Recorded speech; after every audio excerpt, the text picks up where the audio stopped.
The former Speaker of the House of Representatives and the current Chief of Staff to the President Bola Ahmed Tinubu, Gbajabiamila, has called on northern political leaders to support President Tinubu's second-term ambition. Gbajabiamila made a call during the 2025 dialogue session of the Northern Caucus of the National Forum of Former Legislators in Abuja. He emphasized that national progress depends on unity, continuity, and respect for political agreements, highlighting President Tinubu's commitment to balanced development across the country, including northern Nigeria. And he asked me that I communicate to you his appreciation for your support and his best wishes. We spoke twice, last week and this morning, when I reminded him of this event. When we conclude this evening, he expects that I will return to him with reports of our interactions and updates on the way forward. I am delighted to join you this evening with my friends and my colleagues in this joyful reunion. This is an exceptional opportunity for friends, former colleagues, and patriots who are committed to the promise of Nigeria to deliberate frankly on the state of our nation so that we can jointly consider the various ways we might each individually and together support President Bola Ahmed Tinubu in implementing the long-delayed economic, political, and structural reforms necessary to advance Nigeria's cause and ensure the progress and prosperity of all our people. I thank you all for taking the time to be here today, especially those of you who have had to travel from out of state to join us here. Your presence is evidence of your continued commitment to a public service that seeks the common good and puts the interests of the people first. I pray that God, in His wisdom and mercy, will continue to provide opportunities for you to serve your communities, your constituencies, and our country for as long as you have the life and you have the energy to do so.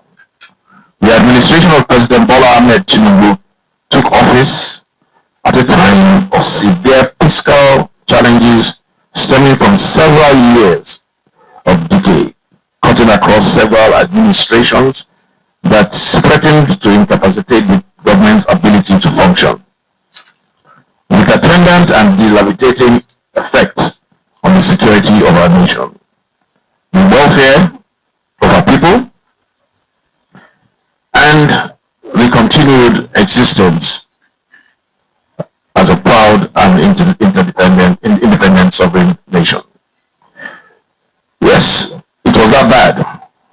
All of you here are experienced hands in government, and you understand that it is not everything that you see that you talk about. If, upon resuming office, we have begun to scream about how bad things were from over the years,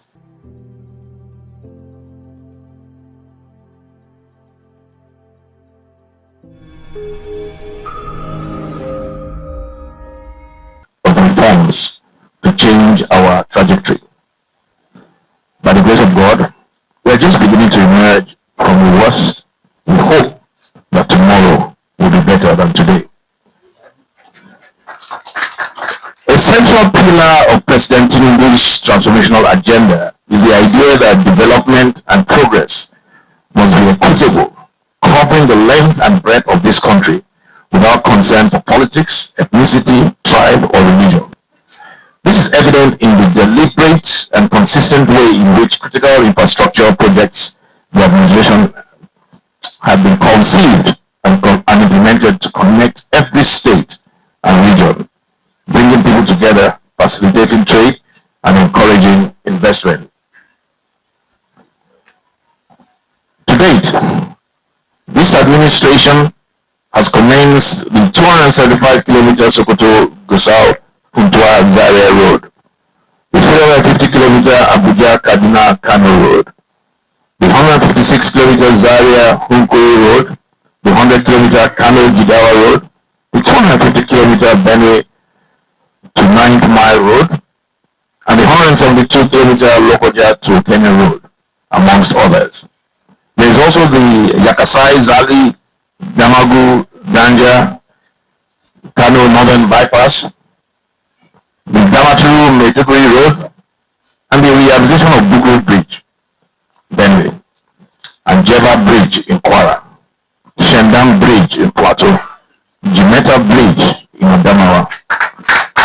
To mention but a few, and there will be more. That much I can assure you. Of course, development goes beyond just building infrastructure. It also includes soft issues such as human capital development, more equitable allocation of resources to the subnationals, and ensuring that the composition of government reflects as much as is practicable the mix of identities and makeup of our country, so that every voice and interest is represented in the formulation and implementation of public policy. I am pleased to report that as of today, the northern part of the country is the biggest beneficiary of the government's signature student loan program.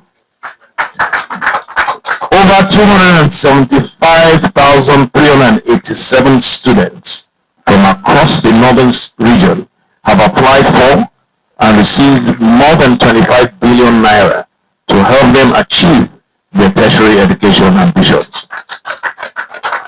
One benefit of the program that is hardly mentioned is that it has significantly reduced the pressure on legislators who before now were responsible for paying millions and even hundreds of millions per annum as school fees and upkeep for young constituents in the universities.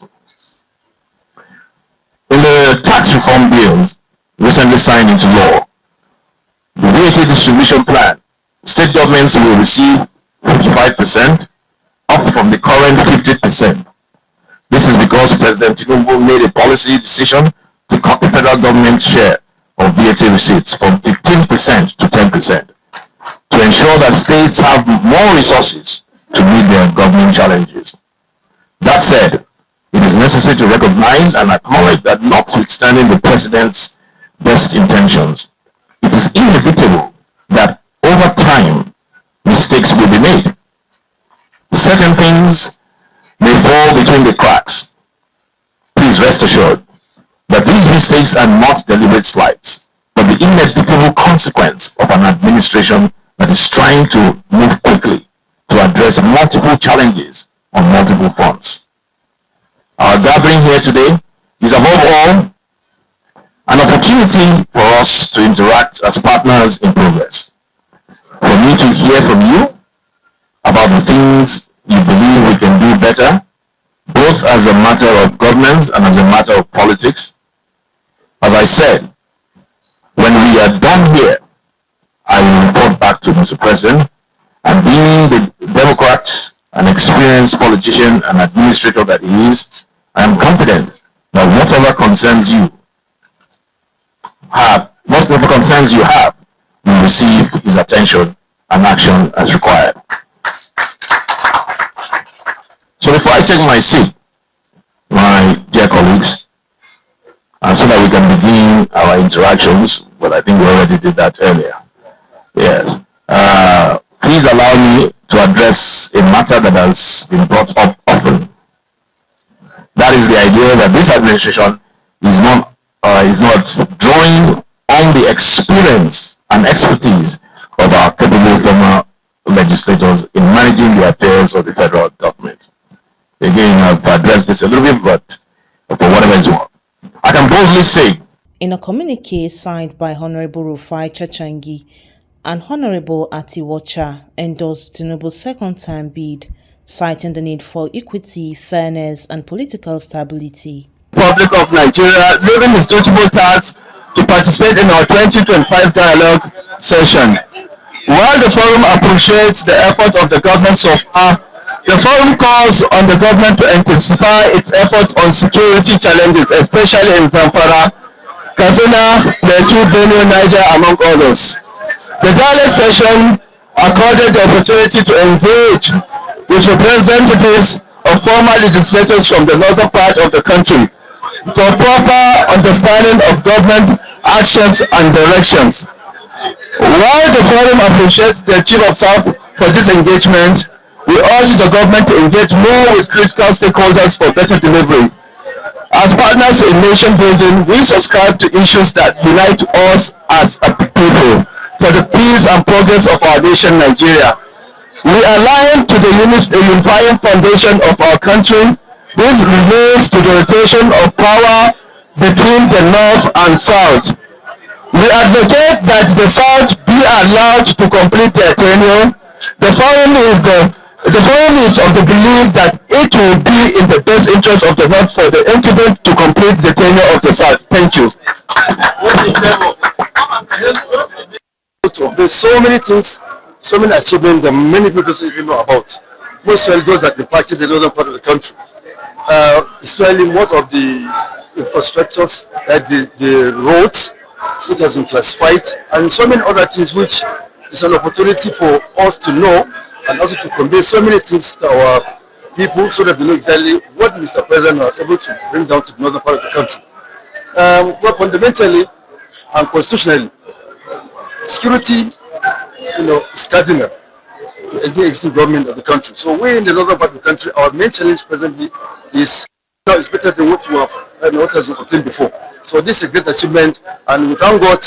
Most of our legislators are here today, and we have heard and listened to so many things that we're expecting from the government in the next coming 2 years, from the northern axis. And there's a lot of critics that things has been marginalized on the other side of the country, which is a great advantage, to this government to come to the public and tell the people exactly what were brought before you people, as a matter of fact. And the forum, so many ministers of agencies, they want to tell the whole United States what this administration was able to bring to the northern part of the country. So I'm happy with that development, and I hope we continue with that. And this is democracy, this is politics. Whatever that is done, bring it out to the public domain. My name is Honorable Engineer Muhammad Aludin, member of the 6th, 7th, 8th, and 9th Assembly, and now a board member, Northwest Development Commission. Yeah, the aim of this forum is a reunion of former members, which you have seen that most of our members are here, which we took very long time seeing each other. And the benefit of Nigeria is that we are putting our heads together and ensure that some of us who are having appointment to ensure that Nigeria moves forward.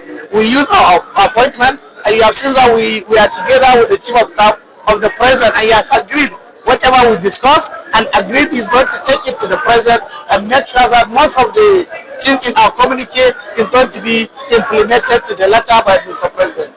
In what place are you going to see that your deliberation discussions and everything come to light? Yeah, that's what I told you. We are with the Chief of Staff, and Chief of Staff is directly working with the President, and whatever we are going to, he agreed and promised that whatever we have discussed is going directly to Mr. President for implementation and further necessary action. Okay, so how are you collaborating with the present leadership of National Assembly for nation building? Yeah, most of the leadership of the National Assembly are our colleagues. Like I explained to you, I'm a member of the 6th, 7th, 8th, and 9th Assembly. Even the Speaker was with him for 12 years in the National Assembly, even though I was in the National Assembly before the Speaker, but we stayed together for 12 years. And we relate with him, and we are proud of him because he's doing the National Assembly, particularly House of Reps, a great work, and we are happy with him, and we are grateful to him. And we, the former members who are his colleagues, we are also happy with what he's doing in the House of Reps.